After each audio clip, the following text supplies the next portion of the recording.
Korang peminat motor-motor Yamaha yang macam ni atau yang macam ni, atau motor jenama Honda ini pun ada, atau yang macam ni, kawan kasih pun ada, yang macam ni pun ada geng, yang besar-besar gajah guys, Suzuki pun ada.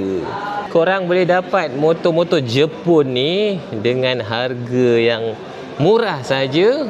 Sebab sekarang ni iMotorbike ada buat sales guys, Japanese Bike Sale, bermula daripada 1 hingga 14 Jun 2026. Korang boleh dapat diskaun sehingga RM5,000. So kalau korang peminat motosikal jenama Jepun, korang boleh datang sekarang 1 hingga 14 Jun iMotorbike Glen Marie ataupun Penang ataupun Johor. Ataupun sekiranya kalau korang tak berminat dengan motosikal jenama Jepun, korang minat motosikal jenama China ataupun jenama Eropah atau jenama Amerika, korang jangan risau, ada lagi satu event diorang, iaitu Motor Day Sales iMotorbike, bermula daripada 19 sehingga 21 Jun. Diorang akan buat sales besar-besaran lah untuk semua jenama motosikal diorang. So jangan lepaskan peluang korang untuk datang event ni.